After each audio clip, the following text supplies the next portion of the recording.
The morning sun cast long shadows across the dusty main street of Cedar Falls when Sarah Martinez first spotted the peculiar sight approaching from the eastern ridge. A rickety wooden wagon, painted a faded blue that had seen better days, creaked its way down the hillside, pulled by what appeared to be the most stubborn mule in all of Colorado. But it wasn't the wagon or the mule that made Sarah pause in her sweeping of the general store's front porch. It was the occupants.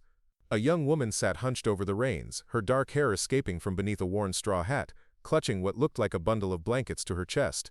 Before we jump back in, tell us where you're tuning in from, and if this story touches you, make sure you're subscribed because tomorrow I've saved something extra special for you. Beside her in the wagon bed sat the most unusual traveling companion Sarah had ever witnessed, a pristine white duck, standing proud as a ship's figurehead, occasionally flapping its wings as if conducting some invisible orchestra. The woman's clothes told a story of hard miles and harder luck. Her once fine dress, now travel-stained and patched, suggested she hadn't always been riding in wagons with waterfowl. The way she held herself, despite her obvious exhaustion, spoke of someone who had known better times but refused to let circumstances break her spirit. The wagon wheels found every rut and pothole on the main road leading into Cedar Falls, causing the duck to squawk indignantly with each jarring bump. The bundle in the woman's arms stirred, revealing itself to be not just blankets but a baby, no more than 6 months old, with wisps of golden hair catching the morning light. The infant's cries mixed with the duck's protests, creating a chorus that announced their arrival to anyone within a half-mile radius. At the Broken Arrow Ranch, 3 miles outside town, Jake Morrison was mending a section of fence when he heard the commotion drifting on the wind. He straightened, wiping sweat from his brow with the back of his work glove, and squinted toward the sound. Jake had been working his grandfather's ranch alone for the better part of 2 years now, ever since the old man passed and left him with more land than one person could reasonably manage and debts that kept him awake at night. The ranch house, a sturdy 2-story structure built from local timber and river stone, sat empty most days except for Jake's presence. The bunkhouse that once housed a crew of 6 cowboys now served as storage for equipment that Jake couldn't afford to replace when it broke down. The corrals held a handful of horses, good stock but not enough to make the ranch profitable in these changing times when the railroad was bringing cheaper beef from back east. Jake was a man of 32 years who had never married, not for lack of opportunity, but because the responsibility of the ranch had consumed every waking moment since his grandfather's death. He was tall and lean, weathered by years of outdoor work, with gentle brown eyes that seemed older than his years. His hands, calloused from rope and leather, were equally capable of gentling a spooked horse or delivering a difficult calf. The townspeople respected him as an honest man who paid his debts and kept his word, even when it cost him. The strange procession of wagon, mule, woman, baby and duck made its way through Cedar Falls' modest main street, past Miller's Mercantile, the Frontier Saloon, Doc Patterson's medical practice, and the small white church where Reverend Thompson held services every Sunday. Curious faces appeared in windows and doorways, drawn by the unusual sight. Mrs. Henderson from the boarding house stepped onto her porch, shaking her head at what she perceived as unseemly behavior. Old Pete, who spent most days whittling on the bench outside the barber shop, nearly dropped his knife in amazement. The woman seemed oblivious to the attention she was drawing. Her focus remained fixed on the road ahead, occasionally murmuring soft words to either the baby or the duck. It was impossible to tell which. The mule, a gray beast with ears that seemed too large for its head, plodded forward with the resigned determination of an animal that had seen too many miles and not enough good pasture. As the wagon reached the far end of town, where the road split toward several outlying ranches, the mule simply stopped. Not gradually, not with any warning, but with the sudden finality of a creature that had decided it had gone far enough. The woman pulled gently on the reins, made clicking sounds, even tried what sounded like pleading in a language that might have been Spanish, but the mule remained motionless as a statue. The baby's cries grew louder, and the duck, perhaps sensing the general distress, began pacing the length of the wagon bed, its webbed feet making soft padding sounds on the weathered wood. The woman's shoulders sagged as if this were simply the latest in a long series of disappointments. She looked around at the empty landscape, the mountains rising in the distance, the endless sky that seemed to dwarf human concerns, and for a moment her composure cracked. It was then that Jake Morrison rode into view, returning from checking his north pasture where he'd been counting cattle and trying to figure out how to make the numbers add up to something resembling a living wage. His horse, a steady bay gelding named Copper, picked his way carefully down the slope, alert to his rider's tension. Jake had been wrestling with the decision that had been haunting him for months, whether to sell the ranch and try to find work in Denver or one of the other growing cities, or to keep fighting a battle that seemed increasingly unwinnable. The sight of the stranded wagon made him forget his own troubles momentarily. Jake had been raised to help neighbors and strangers alike, a principle his grandfather had drilled into him from childhood. He guided Copper toward the wagon, noting the woman's obvious distress and the peculiar nature of her traveling companions. "Ma'am," he called out as he approached, touching the brim of his hat in a gesture of respect. Seems like you might be having some trouble there. The woman looked up, and Jake was struck by eyes the color of forest shadows, dark green with flecks of gold that caught the light. Her face was heart-shaped, with high cheekbones that spoke of mixed heritage, perhaps Spanish or Mexican ancestry combined with something else. Despite the dust and fatigue, there was a dignity about her that made Jake instinctively straighten in his saddle. "The mule has decided we've traveled far enough for one day," she said, her voice carrying a slight accent that confirmed Jake's guess about her heritage. "I'm not sure I can convince him otherwise." Jake dismounted and approached the mule, keeping his movements slow and non-threatening. The animal's ears swiveled toward him but otherwise showed no reaction. Jake had dealt with stubborn mules before. They were creatures of strong opinions and stronger wills. "What's his name?" Jake asked, running a gentle hand along the mule's neck. "Domingo," the woman replied. "Sunday in English, though he seems to believe every day should be a day of rest." Jake smiled at that, the first genuine smile that had crossed his face in weeks. "Well, Domingo, what seems to be the problem here?" He examined the animal carefully, checking hooves and harness. What he found made him frown. The mule was thin, not dangerously so, but clearly underfed. The harness was old and had been repaired multiple times with whatever materials were available. The wagon itself, while sturdy enough, showed signs of hard use and minimal maintenance.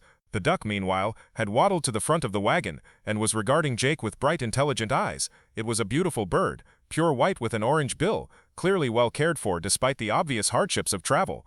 "This is Patches," the woman said, noticing Jake's attention to the duck. "She's been with me since before."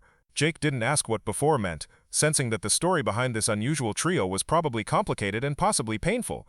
Instead, he focused on the immediate problem. "When did Domingo last have water and feed?" he asked. The woman's cheeks colored slightly. "Yesterday evening. There was a stream about 10 miles back, and I had a little grain left." Jake nodded, understanding immediately. The mule wasn't being stubborn. He was exhausted and hungry. No amount of coaxing would move him until his basic needs were met. "Ma'am, I don't believe I caught your name," Jake said. "Carmen," she replied after a moment's hesitation. "Carmen Delgado. Well, Miss Delgado, I'm Jake Morrison. I run the Broken Arrow Ranch about 3 miles back that way." He gestured toward his property. "I've got water, feed, and pasture. Why don't you let me help you get Domingo taken care of, and we can figure out where you're headed from there?" Carmen's expression grew wary. "I don't want charity, Mr. Morrison. I can pay for what we need." Jake noticed how her hand instinctively moved to a small pouch tied to her belt, and he suspected that whatever payment she could offer was probably all the money she had in the world. "I wasn't thinking charity," he said carefully. "More like good neighborly help. Besides, Domingo here looks like he might have some stories to tell, and I don't get much company out at the ranch." The baby in Carmen's arms chose that moment to let out a particularly loud wail, and Patches the duck responded with an indignant quack. Carmen looked overwhelmed, trying to juggle the crying infant while maintaining her grip on the reins of a mule that had no intention of moving. "Here," Jake said, stepping closer to the wagon, "let me help." But Carmen pulled the baby closer to her chest, her eyes flashing with sudden fear. "No, we're fine, I can manage." Jake immediately stepped back, his hands raised in a gesture of peace. He recognized that look, had seen it in animals that had been mistreated. Someone had given this woman reason to be afraid of men, and the realization made something cold and angry settle in his chest. "Of course you can," he said gently. "I just thought maybe I could help with Domingo while you tend to the little one." Carmen studied his face for a long moment, as if trying to read his intentions. Whatever she saw there must have reassured her somewhat, because her posture relaxed slightly. "The baby's name is Elena," she said quietly. She's mine." Jake nodded, not missing the slight hesitation or the defensive way Carmen said it. "She's beautiful. How old?" Carmen's voice grew stronger, more confident when talking about the child. "She's been very good during the journey, considering." "Where are you folks headed?" Jake asked, beginning to unhitch Domingo from the wagon with practiced efficiency. "West," Carmen said, which wasn't really an answer. "California, maybe, or Oregon. Somewhere there's work and—" She trailed off. "And a fresh start," Jake suggested gently. Carmen nodded, grateful that he understood without requiring details. "Yes, a fresh start." Jake led Domingo toward a patch of grass beside the road, letting the mule drink from a water bottle he'd filled at the ranch that morning. The animal drank gratefully, and some of the stubborn tension seemed to leave its frame. "Miss Delgado," Jake said, watching Domingo tear hungrily at the grass, "I hope you won't take offense, but Domingo here needs more than I can give him roadside. He needs proper feed, a good brushing, and at least a night's rest before he'll be fit for travel again." Carmen's jaw tightened. "We can't afford to stop. We need to keep moving." "Running from something?" Jake asked quietly. The question hung in the air between them. Carmen's hand moved instinctively to her throat, where Jake noticed for the first time a faint bruise, old but still visible. His anger flared again, cold and controlled. "Someone," she corrected. "And the longer we stay in one place, the more likely he is to catch up," Jake finished. "I understand, but if Domingo collapses on the road, you'll be stuck anyway, and in a much worse position."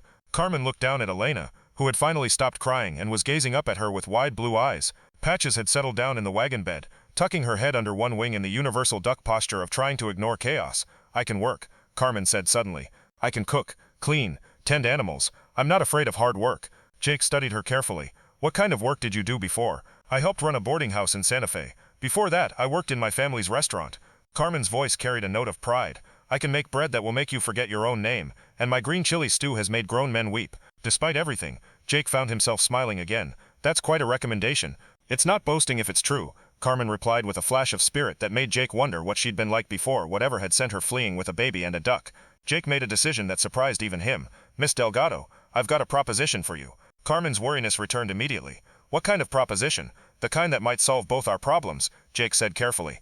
"I need help around the ranch. Real help, not just someone to cook and clean, though I surely need that too. I need someone who can handle animals, who isn't afraid of hard work, who can think on their feet when things go wrong." He gestured toward the mountains rising in the distance. "Winter comes early up here, and it's hard. A person traveling alone with a baby, well, it's not the safest thing. But if you stayed worked through the winter, I could pay you a fair wage and provide room and board for all three of you." Carmen's eyes narrowed. "All three? You, Elena, and Patches?" Jake clarified with a nod toward the duck.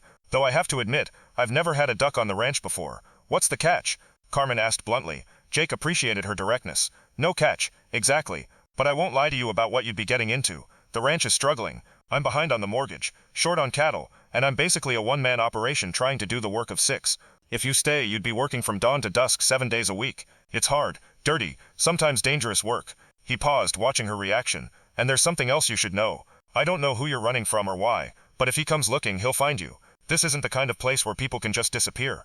Carmen was quiet for a long moment, bouncing Elena gently as the baby began to fuss again. "What kind of work, specifically?" "Feeding and watering livestock, mending fences, helping with roundups when we have them, doctoring sick animals, assisting with births, general ranch maintenance." Jake ticked off items on his fingers. "Cooking for the hands when we can afford to hire any, keeping the books, managing supplies. Like I said, it's everything. And you'd let us stay in the house?" Jake shook his head. "There's a small cabin about 100 yards from the main house. It was built for my grandfather's foreman, back when we had one. It's got 2 rooms, a fireplace, its own well. It's not fancy, but it's solid and private." Carmen considered this, her expression unreadable. "And if I wanted to leave, then you'd leave," Jake said simply. "I'm not in the business of keeping people against their will." The way he said it, with such quiet conviction, seemed to reach something in Carmen. Her shoulders relaxed slightly, and for the first time since Jake had encountered her, she looked directly into his eyes. "Why?" she asked. "You don't know anything about me. I could be a thief, a murderer, anything." Jake looked at her, really looked at her, taking in the careful way she held Elena, the protective stance she maintained, the pride that showed through despite her obvious desperation. "Call it instinct," he said. "My grandfather always said you could tell a person's character by how they treated animals and children. You've got a baby who's clearly been well cared for, despite hard circumstances, and a duck that trusts you enough to travel hundreds of miles in a wagon. That tells me what I need to know." Patches chose that moment to wake up, stretching one wing and then the other, before beginning to preen her feathers with the casual confidence of a creature that had never doubted her place in the world. "She's not just any duck," Carmen said quietly. "She's special. My grandmother gave her to me when I needed something to care for besides myself."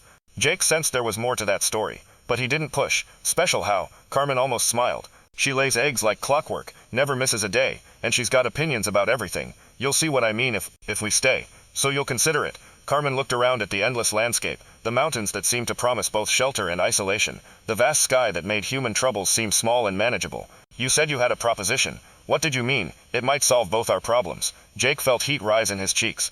This was the part he hadn't fully thought through, the impulsive element that had surprised even him. "Well, see, the thing is, a woman traveling alone with a baby, that raises questions. People talk, make assumptions.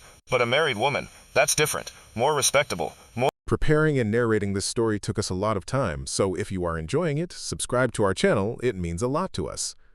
Now back to the story. Accepted. Carmen's eyes went wide. "Are you suggesting?" "A marriage of convenience," Jake said quickly. "Nothing more than that.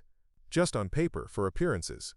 You'd have your own space, your own life, but it would give you and Elena a name, a place, protection. And what would you get out of it?"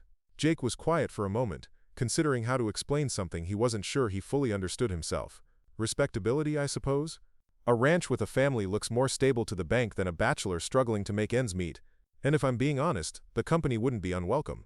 Carmen studied him with those dark green eyes, and Jake felt as if she could see straight through to his soul.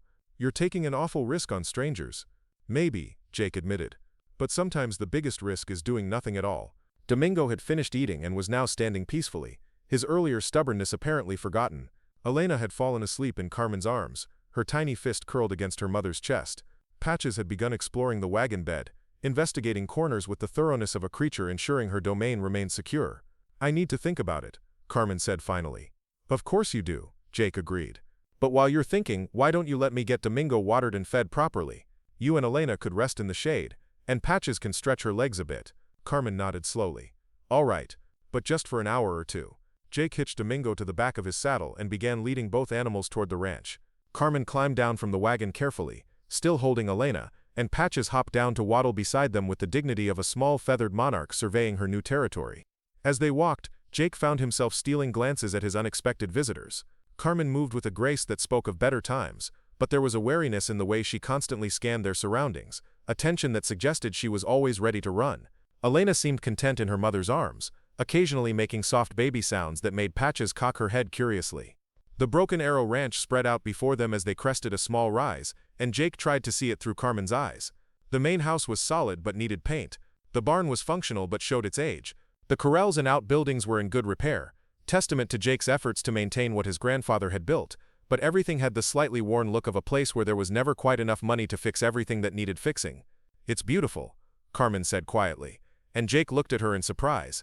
"It's seen better days," he said honestly. "But it's still beautiful," she insisted. "It looks like a place where people could be happy." Jake felt something stir in his chest at her words. He'd been so focused on the ranch's problems, the mounting debts and endless work, that he'd forgotten what had drawn his grandfather to this land in the first place. The way the mountains framed the valley, the clear stream that ran through the property year-round, the sense of space and possibility that had once made this feel like the center of the world. They reached the ranch yard, and Jake led Domingo to the water trough near the barn. The mule drank deeply while Jake filled a feed bag with oats and sweet hay. Patches immediately began investigating the chickens that scratched around the yard, causing a brief flurry of indignant squawking before the established pecking order was sorted out. "She's making herself at home," Carmen observed, watching Patches strut among the chickens with royal disdain. "Looks like it," Jake agreed. He finished tending to Domingo and turned to find Carmen standing in the middle of the ranch yard, slowly turning in a circle as she took in the surroundings. Elena was awake now, her blue eyes wide as she gazed at this new environment.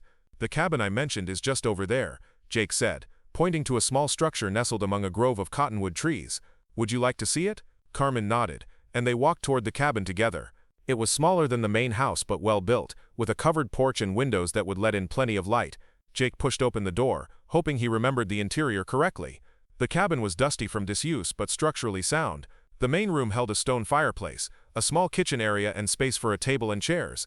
A doorway led to a smaller room that would serve as a bedroom. Everything was simple but functional. "There's a well just outside," Jake said, suddenly aware of how humble the accommodations were. "And the privy is—" he gestured vaguely. "It's perfect," Carmen said, and Jake was surprised to hear genuine warmth in her voice. "Elena and I have been sleeping in the wagon for weeks. This looks like a palace."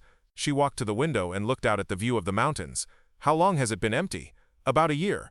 My foreman left when I couldn't afford to pay him anymore." Jake felt the familiar weight of the ranch's financial troubles settling on his shoulders again. Carmen turned from the window to face him. "Mr. Morrison, if I were to accept your offer, what exactly would you expect from me?" Jake had been dreading this question because he wasn't entirely sure of the answer himself. "Hard work, like I said, honesty, and—" he paused, trying to find the right words. "I'd expect you to give the ranch a fair chance. Not to run off the first time things get difficult. And the marriage part?" Jake felt his cheeks burn again. "Like I said, just for appearances. You'd keep your own name if you wanted. Your own space, your own decisions. I wouldn't that is, I wouldn't expect anything from you that you weren't willing to give." Carmen was quiet for a long moment, studying his face as if trying to read the truth there. "You're either the most honorable man I've ever met, or the most naive." "Probably both," Jake admitted with a rueful smile. Carmen looked around the cabin again, then back at Jake. "I have one condition." "What's that?" "If I stay, if we go through with this arrangement, I want to pull my weight. Really pull my weight. I don't want to be just the woman who cooks and cleans while you do all the real work. I want to be a partner." Jake nodded slowly. "That's actually exactly what I need. And Patches gets full barnyard privileges. She's used to having the run of the place."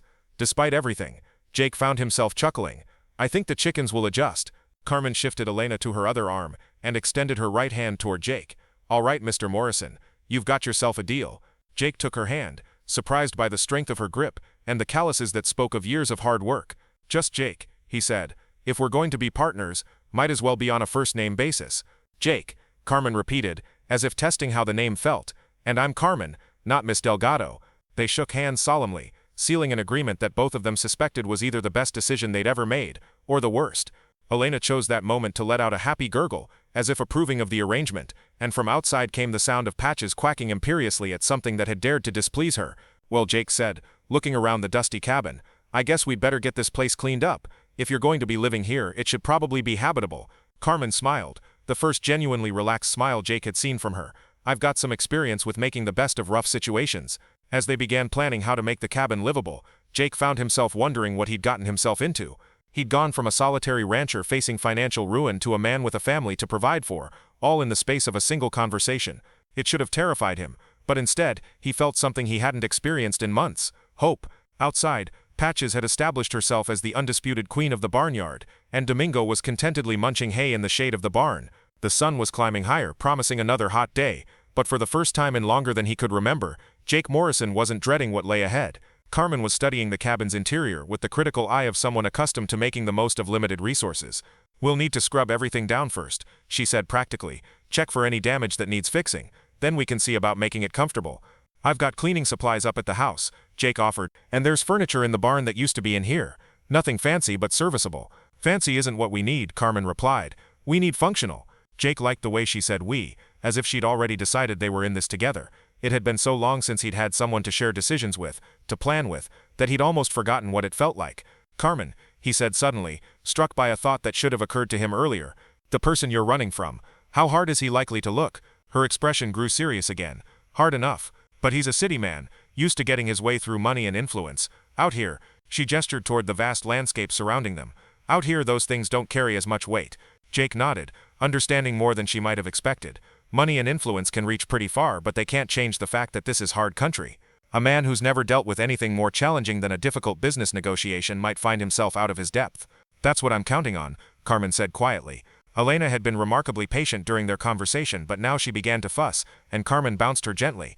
She's getting hungry. I have some things for her in the wagon, but you've been traveling light and supplies are running low, Jake guessed. Carmen nodded reluctantly. I didn't want to stop anywhere long enough to stock up properly. Jake made another decision that surprised him with its swiftness. There's a general store in town that extends credit to the ranch. Why don't we head in later today, get you and Elena what you need? We can say you're my cousin's widow, come to help out for a while. Won't that raise questions when we get married? Jake hadn't thought that far ahead, but he found himself adapting quickly. Distant cousin. Besides, folks around here mind their own business mostly. As long as you work hard and treat people fairly, they'll accept you. Carmen looked skeptical. In my experience, small towns can be the worst places for gossip and judgment. Cedar Falls isn't like that, Jake said, then reconsidered. Well, it's not entirely like that. Mrs. Henderson at the boarding house has opinions about everything, and she's not shy about sharing them. But Doc Patterson and his wife are good people, and Sheriff Kowalski is fair. The important folks will give you a chance. They spent the next hour assessing what the cabin would need to be habitable. The roof was sound, the windows intact, and the fireplace drew properly when Jake tested it with a bit of paper. The main challenges were dust, cobwebs, and the general neglect that came from a year of emptiness. I can have this place cleaned up and furnished by evening, Carmen said with the confidence of someone who had faced worse challenges.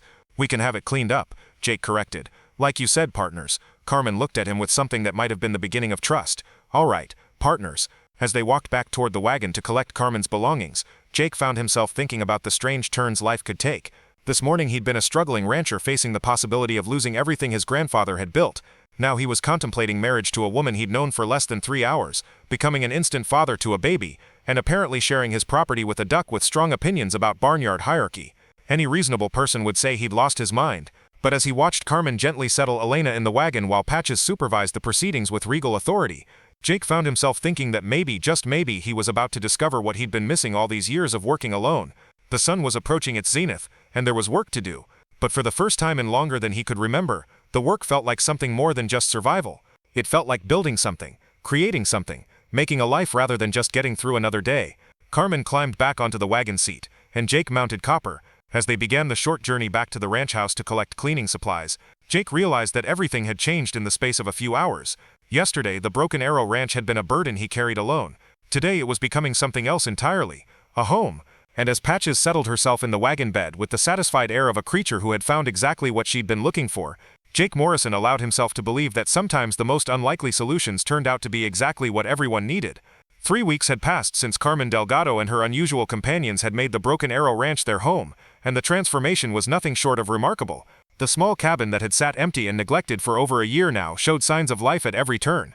Colorful wildflowers bloomed in small pots along the porch railing, their cheerful faces catching the morning sun. The windows sparkled clean, and through them one could see bright curtains that Carmen had sewn from fabric purchased during their trip to Cedar Falls. Inside, the cabin had become a warm and welcoming space. Carmen had a gift for making something beautiful from very little, a skill learned during harder times that served her well now. She had arranged the simple furniture Jake had retrieved from the barn storage in a way that maximized both function and comfort.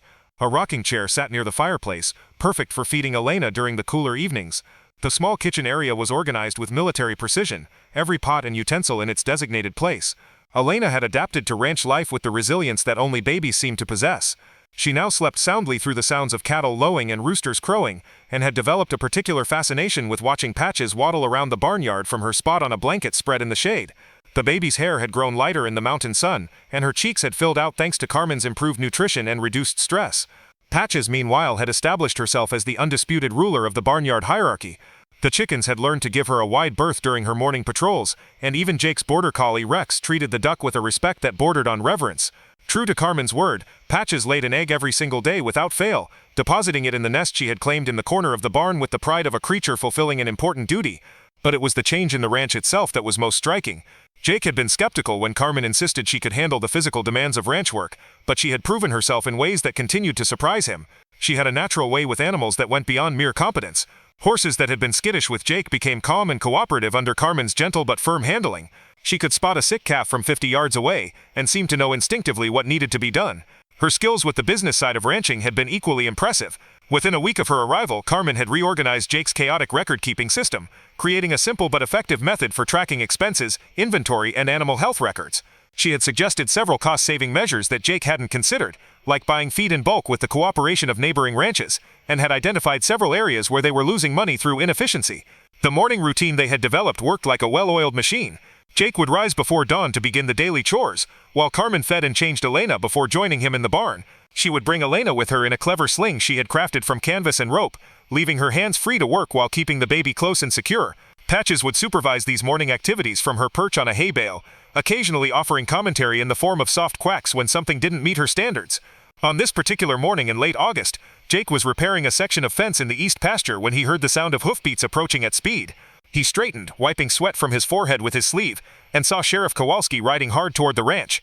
The man's usual calm demeanor was replaced by an urgency that immediately put Jake on alert. Sheriff Kowalski was a man in his 50s, with graying hair and the weathered face of someone who had spent decades dealing with the problems that arose when people lived far from the civilizing influence of cities. He was fair but tough, known for his ability to resolve disputes without bloodshed, and his complete intolerance for those who preyed on the weak. His presence at the ranch at this hour suggested something serious was happening. "Jake," the sheriff called as he reined in his horse near the fence line, "we need to talk."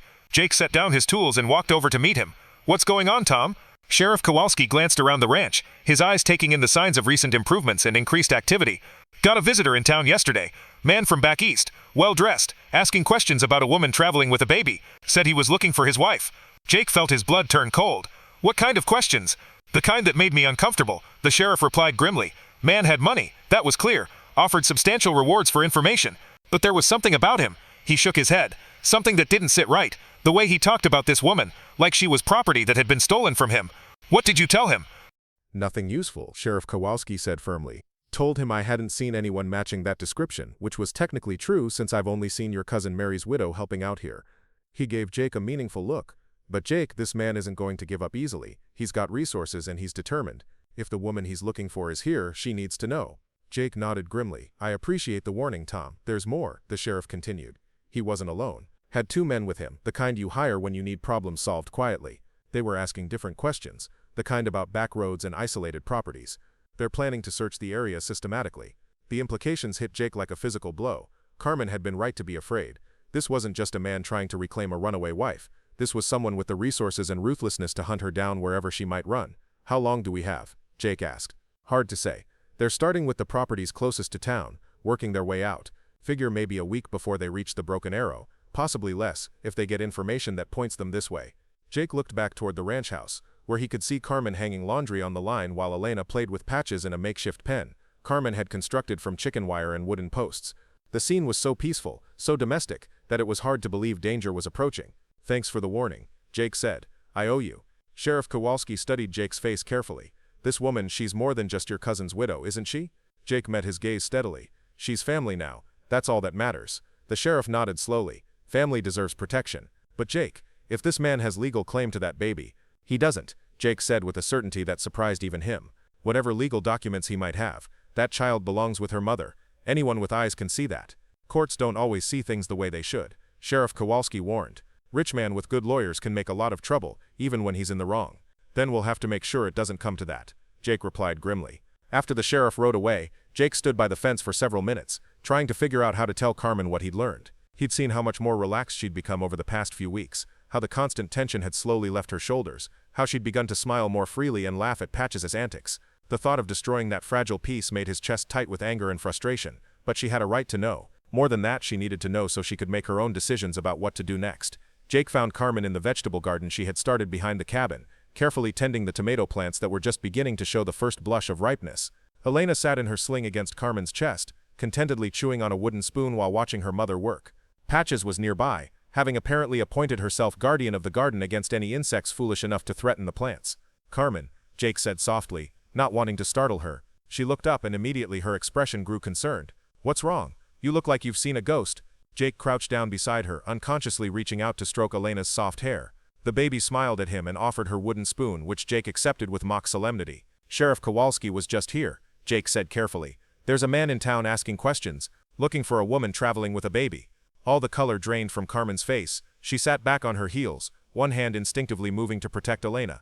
"Richard," she said, the name coming out like a curse. "How did he find me so quickly?" "Money talks," Jake said grimly. "And from what Tom said, this man has plenty of it." Carmen was quiet for a long moment, staring out at the mountains as if they might provide some answer to her dilemma. When she spoke, her voice was steady, but Jake could hear the fear underneath.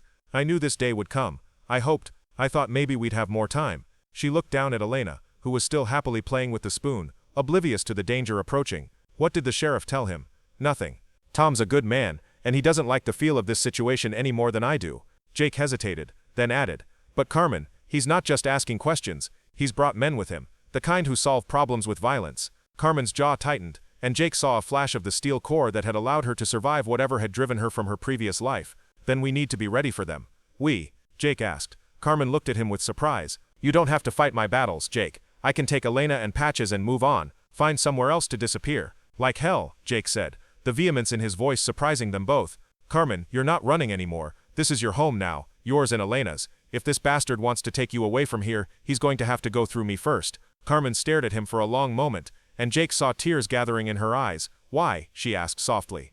"Why would you risk everything for people you barely know?" Jake thought about that question, trying to find words for feelings he didn't fully understand himself. "Maybe because in the past 3 weeks, this place has felt more like home than it has since my grandfather died. Maybe because watching you with Elena, seeing how you care for everything and everyone around you, reminds me what's worth fighting for." He paused, then added with quiet intensity. "Or maybe because the thought of that man putting his hands on you again makes me want to commit violence, and that's not something I'm proud of, but it's the truth." Carmen reached out and took his hand, her fingers warm and strong. "Jake Morrison, you are either the most foolish man I've ever met, or the best. I'm not sure which." "Probably both," Jake admitted, echoing their conversation from that first day. "But foolish or not, we're in this together now. Partners, remember." Carmen squeezed his hand. "Partners," she agreed. "So what do we do?" Jake had been thinking about that since his conversation with the sheriff. "First, we make some preparations. If trouble comes calling, we need to be ready. Second, we speed up our timeline." "Timeline for what?" Jake felt his cheeks grow warm. "The marriage. If you're legally my wife, it might complicate things for him. Give us some legal standing at least." Carmen was quiet for a moment, studying his face. "You're talking about a real marriage now, aren't you? Not just a paper arrangement." Jake nodded slowly. "I think maybe I have been for a while now. But Carmen, I want you to know that if you're not ready for that, if you can't, after what he did to you." Carmen silenced him by placing her fingers gently against his lips. "Jake, what happened with Richard? That wasn't about love or marriage or anything real. That was about power and control and a man who couldn't accept that he didn't own me." She looked down at Elena, then back at Jake. "What I feel when I look at you, what I see in your eyes when you look at us, that's different. That's—" She searched for the right words. "That's what I always hoped love could be." Jake felt something expand in his chest, a warmth and lightness he'd never experienced before. "Carmen Delgado, Are you saying you'd consider marrying me for real? Carmen smiled, the first genuinely happy smile Jake had seen since the sheriff's visit. I'm saying I'd consider marrying you because I love you, Jake Morrison, because Elena lights up when she sees you coming, because even Patches has given you her approval, and trust me, that's not something she gives lightly. As if summoned by the mention of her name, Patches waddled over to investigate the conversation. She looked up at Jake with her bright, intelligent eyes and gave a soft quack that somehow managed to sound approving. See? Carmen laughed. She likes you. Jake looked down at the duck, still amazed at how this strange creature had become such an integral part of their little family. Well, if I have Patch's blessing, how can I refuse? Elena chose that moment to reach up and grab Jake's nose with her tiny fist, babbling something that might have been an attempt at his name. Jake gently extricated his nose and lifted the baby from Carmen's sling, marveling at how natural it felt to hold her. So we're really doing this? He asked Carmen. Getting married, facing down whatever comes, building a life together. Carmen stood up and brushed the dirt from her hands, her expression determined. We're really doing this. But first, we need to make sure we can protect what we're building. Jake nodded grimly. I've got some ideas about that, but it's going to require help from the neighbors, and that means letting them in on the truth. Are you sure they'll help? People don't usually want to get involved in someone else's troubles. Jake thought about the community that had grown up in this valley, the way neighbors helped each other through hard times and celebrated together during good ones. These are good people, Carmen. When they understand what's at stake, they'll stand with us. Over the next 2 days, Jake paid visits to the 3 neighboring ranches, carefully explaining the situation to men he'd known most of his life. The response was better than he'd dared hope. Old Pete Garrison from the Double Eagle Ranch listened to the story with growing anger, his weathered face darkening as Jake described what Carmen had fled from. Man who'd hurt a woman with a baby ain't no man at all, he growled. You can count on me and my boys. Sam Rodriguez from the Triple R was equally supportive. My Maria would tan my hide if she knew I didn't help protect that sweet girl and her baby, he said with a grin. Besides, men who think they can buy their way to whatever they want need to learn that some things aren't for sale. Even the widow Thompson, who ran the smallest spread with the help of her 2 grown sons, offered whatever assistance she could provide. That poor child, she said, shaking her head, running all that way with a baby and nothing but hope to sustain her. Of course we'll help. By the end of his rounds, Jake had commitments from nearly 24 men who were willing to stand against Carmen's pursuer. More importantly, he had a plan.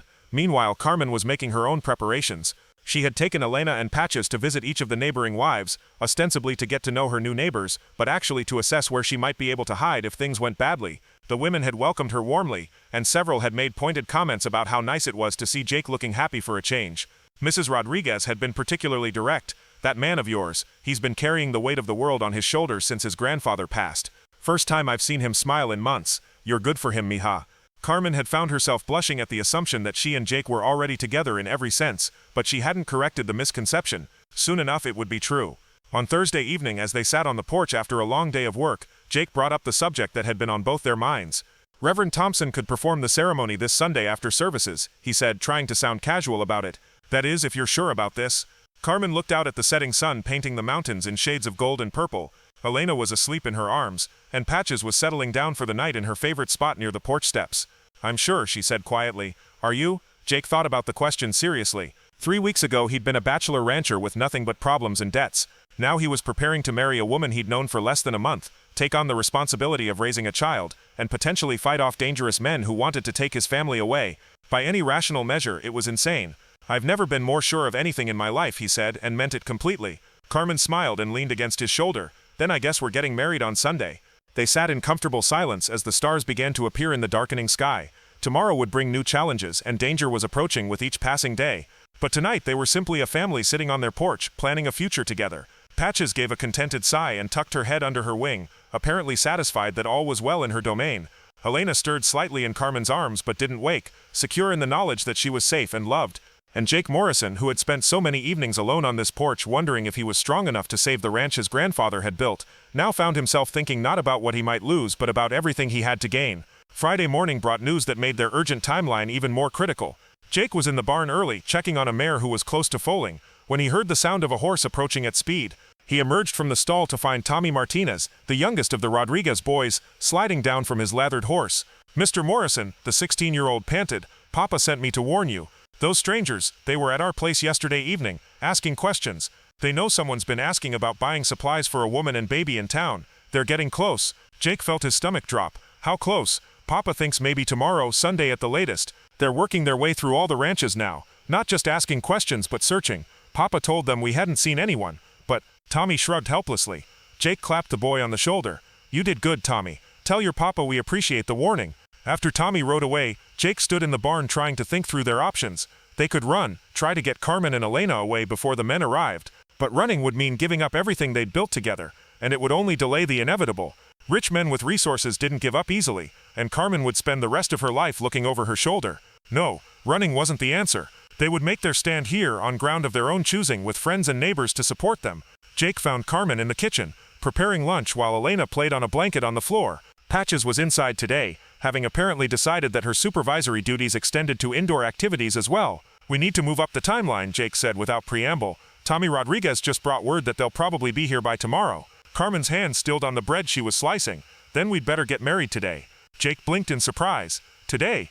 But Carmen, you deserve better than a hasty ceremony with no preparation, no proper dress. Carmen turned to face him, her expression fierce with determination. Jake Morrison, I don't need a fancy dress or an elaborate ceremony. I need to be your wife before that man arrives, legally and completely. If something happens to me, I want Elena to have your name and your protection. The thought of something happening to Carmen made Jake's chest tighten with fear and rage. Nothing's going to happen to you. I won't let it.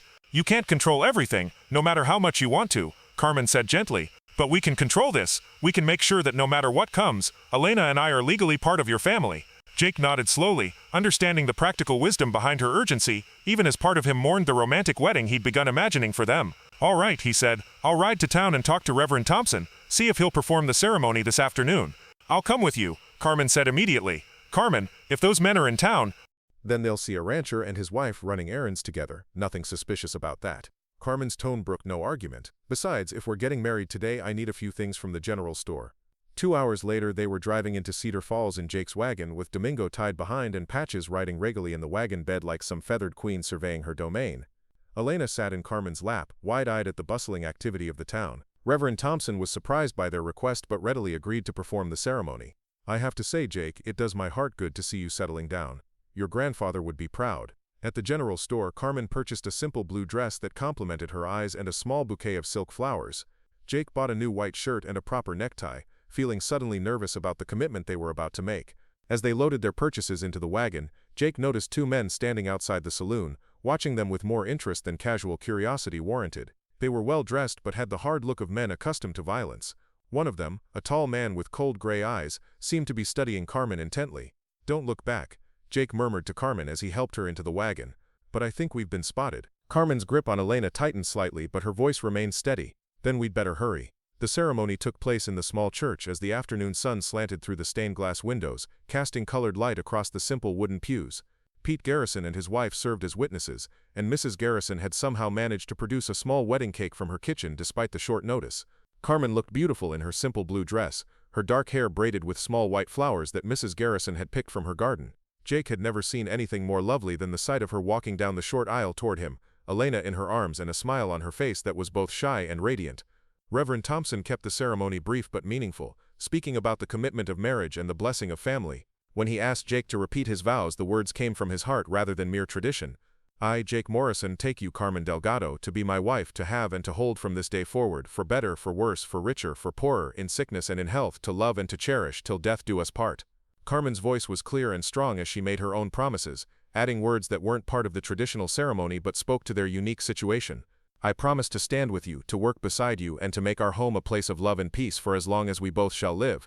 When Reverend Thompson pronounced them husband and wife, Jake kissed Carmen with a tenderness that spoke of love freely given rather than duty grudgingly accepted. Elena babbled approvingly from her position between them, and even Patches, who had somehow made her way into the church, gave a dignified quack that sounded remarkably like approval. The small reception afterward was warm and joyful, with neighbors offering congratulations and best wishes. For a brief time, Jake allowed himself to forget about the danger approaching and simply enjoy the happiness of the moment. But as they prepared to leave for home, Sheriff Kowalski appeared at Jake's elbow with a grim expression. Congratulations on your marriage, he said quietly, but we need to talk. Those men I warned you about, they've been asking very specific questions about your property. I think they'll be paying you a visit tomorrow. Jake nodded grimly. We'll be ready. See that you are, the sheriff replied, because from what I've seen of these men, they're not the type to take no for an answer. As they drove home in the gathering dusk, Carmen sat close beside Jake on the wagon seat, Elena sleeping peacefully in her arms. They were married now, legally and morally bound together, but Jake could feel the tension radiating from his new wife as she contemplated what the next day might bring. Whatever happens tomorrow, Jake said quietly, remember that you're not alone anymore, you have family now, and we protect our own. Carmen nodded, her hand finding his on the reins. "I love you, Jake Morrison. Whatever brought me to you, I'm grateful for it. Even if it means facing danger." Carmen looked back at Patches, who was standing in the wagon bed like a feathered sentinel watching for threats, then down at Elena, who slept with the perfect trust of a child who knew herself to be completely safe. "Especially because it means we face it together," she said firmly. As they reached the ranch, Jake made a decision that had been forming in his mind throughout the day. Tomorrow, when Richard Harrington came calling, he would find not a frightened woman alone with a baby, but a united family standing on their own land, surrounded by friends and neighbors who understood that some things were worth fighting for. The Broken Arrow Ranch had been Jake's inheritance, his burden, and his responsibility. Now it was something more. It was home to the family he'd chosen, and who had chosen him in return, and that was worth any fight that might come. The morning sun had barely crested the mountains when Jake heard the sound of approaching horses, multiple riders, moving with purpose rather than haste, their hoofbeats creating a steady rhythm that spoke of men who were confident in their mission. He set down his coffee cup and moved to the window, his hand instinctively checking the rifle leaning against the wall. Carmen appeared beside him, Elena in her arms, and worry etched across her features. She had dressed carefully this morning in her best remaining dress, her hair neatly braided, presenting herself as the respectable rancher's wife she had legally become just yesterday. But Jake could see the tension in her shoulders, the way her free hand trembled slightly as she adjusted Elena's blanket. "How many?" she asked quietly. "3 riders," Jake replied, studying the approaching group. "One of them's riding a fancy bay that doesn't belong in this country. That'll be your Richard." Carmen moved closer to the window, her face growing pale as she recognized the lead rider. Even at a distance, there was something about the man's posture that spoke of arrogance and entitlement, the bearing of someone accustomed to having his commands obeyed without question. "That's him," she confirmed, her voice barely above a whisper. "The 2 with him will be hired muscle. He never does his own dirty work." Patches had taken up position on the front porch, standing tall with her neck extended, every line of her body expressing indignation at this unwelcome intrusion into her domain. The duck's aggressive posture would have been comical under other circumstances, but today it seemed to capture the defiant spirit that had settled over the ranch. Jake checked his pocket watch. Right on schedule, his neighbors should be in position by now, hidden but ready to provide support if things went badly. The plan they had worked out was simple: let Richard make his demands, refuse them politely but firmly, and hope that the presence of witnesses and the legal complications of Carmen's new marriage status would be enough to send him away. But Jake had seen the cold calculation in the man's eyes yesterday in town, and he suspected this wouldn't end with polite conversation. The 3 riders pulled up in the ranch yard, and Jake got his first clear look at the man who had terrorized Carmen badly enough to send her fleeing across half the country. Richard Harrington was perhaps 40 years of age, with the kind of polished appearance that spoke of wealth and privilege. His clothes were expensive but practical, chosen by someone who understood he was venturing into rough country but was determined to maintain his superiority even here. His companions were cut from different cloth entirely. The taller one, a lean man with scarred hands and eyes like chips of ice, had the look of someone who had made a career out of other people's pain. The second was broader, more obviously muscled, with the patient demeanor of a man who waited for orders but could be utterly vicious when given them. "Mr. Morrison," Richard called out, his cultured voice carrying easily across the yard, "I believe you have something that belongs to me." Jake stepped out onto the porch, keeping his movements casual but ensuring that his rifle remained within easy reach. Carmen stayed inside as they had agreed, but he knew she would be watching through the window. "Mr. Harrington, I presume," Jake replied evenly. "I'm afraid I don't know what you're talking about." Richard's smile was thin and cold. "Please, let's not play games. I know my wife is here, along with my daughter. I've come to take them home where they belong." "Your wife?" Jake let confusion color his voice. "I think there's been some mistake. My wife is inside tending to our daughter. Perhaps you have the wrong ranch." For the first time, uncertainty flickered across Richard's features. "Your wife? That's impossible. Elizabeth is my wife, legally married to me in Boston. She has no right to." "Elizabeth," Jake interrupted. "There's no Elizabeth here. My wife's name is Carmen Morrison, and we were married just yesterday, by Reverend Thompson in Cedar Falls. Would you like to see the marriage certificate?" Richard's face flushed with anger. "You can't be serious. She's using a false name, obviously. That woman ran away from her lawful husband, taking my child with her. I have every legal right to reclaim what's mine." "No child belongs to any man like property," Jake said, his voice hardening, "and no woman either for that matter. If you think you can come onto my land and make threats against my family, you're mistaken." The scarred man shifted slightly in his saddle, his hand moving casually toward his coat. Jake noticed the movement and tensed, ready to dive for his rifle if necessary. "Mr. Morrison," Richard said, his tone becoming more reasonable but no less menacing, "I can see you've been deceived by this woman's lies. She's clearly spun you some tragic tale to gain your sympathy. But the fact remains that she is legally my wife, and the child is mine. I'm prepared to be generous about this misunderstanding." He reached into his jacket and withdrew a leather wallet thick with bills. "Let's say $500 for your trouble. You can keep whatever story she told you about her past, but Elizabeth and the child come with me now." Jake felt anger flare in his chest at the casual assumption that everything could be bought, that Carmen's safety and Elena's well-being were simply matters of negotiation. Her name is Carmen, he repeated firmly. She's my wife, legally married to me yesterday. Elena is my daughter now by law and by choice, and there isn't enough money in the world to change that. Richard's facade of reasonableness began to crack. You have no idea what you're dealing with, Cowboy. I have resources, connections. I can make life very difficult for you if you continue to interfere with my family affairs. And you have no idea what you're dealing with either, Jake replied. This is Colorado, not Boston. Out here a man's word and his ability to back it up matter more than the size of his bank account. As if summoned by some invisible signal, riders began appearing from various points around the ranch. Pete Garrison emerged from behind the barn, his rifle resting casually across his saddle. Sam Rodriguez appeared from the direction of the north pasture, flanked by 2 of his sons. More men materialized from concealment, until Richard and his companions found themselves surrounded by nearly 20 armed ranchers. Richard's eyes widened as he realized how completely he had underestimated the situation. This is ridiculous. You can't possibly think this intimidation will work. I have the law on my side. Do you? The new voice belonged to Sheriff Kowalski, who rode into the yard with the unhurried confidence of a man who held legal authority. Because from where I sit it looks like you're the one doing the intimidating. Richard straightened in his saddle, clearly relieved to see someone who represented official authority. Sheriff, thank God. I'm Richard Harrington from Boston. I've come to retrieve my wife and daughter who were kidnapped and brought here under false pretenses. Sheriff Kowalski dismounted slowly, his weathered face impassive. That's interesting, Mr. Harrington, because I've got a marriage certificate filed yesterday showing that Carmen Delgado married Jake Morrison right here in Cedar Falls, witnessed by respectable citizens, all legal and proper. That marriage is invalid, Richard sputtered. She was already married to me. She can't simply, can she not? The sheriff pulled a folded paper from his pocket. Because I also have this telegram from the territorial court in Santa Fe, confirming that one Carmen Delgado successfully obtained a divorce from one Richard Harrington 3 months ago on grounds of physical cruelty. Seems like that first marriage was dissolved legal and proper before she ever set foot in Colorado. Jake felt a surge of admiration for Carmen's foresight and planning. Even in her desperation to escape, she had taken the time to ensure she had legal protection. Richard's face went white, then red with fury. That's impossible. I never received any divorce papers. I never agreed to. Don't need your agreement when there's documented evidence of abuse, Sheriff Kowalski said coldly. And funny thing about that, Mr. Harrington, when I sent some inquiries back to Boston, I heard some interesting stories about your previous wives. Seems like you have a pattern of behavior that folks found disturbing. The scarred man whispered something urgent to Richard, clearly recognizing that the situation had turned decisively against them. But Richard was beyond rational thought now, consumed by rage at having his authority challenged so completely. I don't care about your backwater legal technicalities, he snarled. That child is mine by blood, and I'll have her one way or another. He gestured sharply to his companions, and suddenly the scarred man was drawing a pistol from beneath his coat. But he had underestimated the watchfulness of the assembled ranchers. Before the weapon cleared leather, Pete Garrison's rifle cracked, and the man tumbled from his saddle with a cry of pain clutching his shoulder. The second hired gun reached for his own weapon, but found himself staring down the barrels of a dozen rifles. He slowly raised his hands, his face pale with the realization that he was hopelessly outgunned.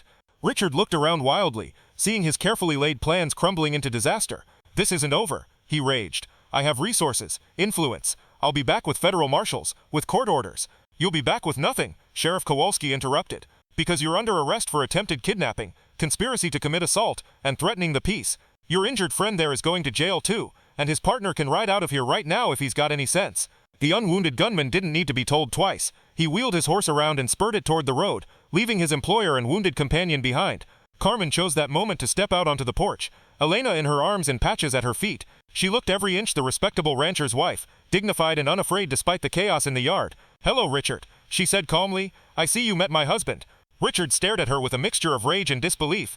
Elizabeth, you can't possibly think this charade will protect you. You belong to me. You always will. Carmen's expression hardened. My name is Carmen Morrison now, and I belong to no one but myself and the family I chose. She looked down at Elena, who was reaching toward Jake with a happy babble. Elena will grow up knowing what real love looks like, not the twisted thing you call love. Jake stepped forward and took Elena from Carmen's arms, the baby settling against his chest with complete trust. The sight of his new daughter safe in his arms while his wife stood proudly beside him filled Jake with a fierce protectiveness that he knew would last the rest of his life. Sheriff, he said without taking his eyes off Richard, I think it's time for Mr. Harrington to leave our county. Sheriff Kowalski nodded grimly. My thoughts exactly. He gestured to several of the assembled men. Boys, let's help Mr. Harrington and his injured friend get started on their journey back east. I'll escort them personally to make sure they don't get lost. As Richard was hauled away, still protesting and making threats, Carmen sagged against Jake's free arm. The strain of maintaining her composure through the confrontation had taken its toll, and now that the danger was past, she was trembling with reaction. It's over, Jake murmured against her hair. He can't hurt you anymore. Is it really over? Carmen asked, her voice small and uncertain. It's really over, Sheriff Kowalski confirmed as he prepared to leave with his prisoners. Man like that, once he's been publicly humiliated and legally defeated, he'll slink back to whatever hole he crawled out of. He knows he's got no power here. As the various neighbors began to disperse, each stopping to offer congratulations on the marriage and relief that the crisis had passed, Jake and Carmen stood together in their ranch yard, watching the dust settle on what felt like the end of one chapter and the beginning of another. Patches waddled over to investigate the spot where the wounded gunman had fallen, pecking at something in the dirt with scientific interest. Elena had fallen asleep in Jake's arms, exhausted by all the excitement, her tiny hand clutching his shirt. So what happens now? Carmen asked. Jake looked around at the ranch that had been his burden and was now his joy, at the woman who had brought love and purpose back into his life, at the child who would grow up knowing she was wanted and cherished. Now we live, he said simply. We work this land, we raise our daughter, we build something lasting. We have neighbors who've become family, and we have each other. Carmen smiled, the first completely relaxed smile he'd seen from her since the day she arrived. And Patches gets to rule over her barnyard kingdom without any more interference. As if she understood the reference to her elevated status, Patches gave a dignified quack and began her evening patrol of the property, checking on the chickens and generally ensuring that all was well in her domain. That evening, as they sat on the porch watching the sun set behind the mountains, Jake reflected on the strange turns life could take. A month ago, he had been a lonely man facing the possible loss of everything his family had built. Tonight, he was a husband and father, surrounded by the warmth of a family he had never dared dream he could have. Carmen was nursing Elena in the rocking chair they had moved outside for the evening, humming a soft Spanish lullaby that seemed to enchant both the baby and the various barnyard animals within earshot. Even Patches had settled down nearby, apparently content to listen to the gentle melody. Carmen, Jake said quietly, not wanting to disturb the peaceful scene but needing to say something that had been in his heart all day. She responded without stopping her humming. Thank you. For choosing us, for staying, for making this place a home again. Carmen looked up at him, her dark eyes soft with contentment. Thank you for giving us a place to belong, for seeing past the fear and desperation to who we really were underneath. Jake reached over and took her free hand, marveling at how right it felt to have his family gathered around him as the day faded into peaceful evening. I love you, Mrs. Morrison, he said, still amazed that he had the right to call her that. I love you too, Mr. Morrison, she replied, squeezing his hand gently. Helena finished nursing and drifted off to sleep in her mother's arms, completely secure in the knowledge that she was safe and loved. Patches completed her evening rounds and settled down for the night with a contented sigh. And Jake Morrison, who had learned that sometimes the most unlikely solutions turned out to be exactly what everyone needed, allowed himself to believe that their story was just beginning. The Broken Arrow Ranch had found its heart again, in the form of a woman who arrived with nothing but a baby, a duck, and the courage to start over. Sometimes, Jake thought as he looked out over the land that was now truly home, the best things in life came in the most unexpected packages. Up next, you've got two more standout stories right on your screen. If this one hit the mark, you won't want to pass these up. Just click and check them out.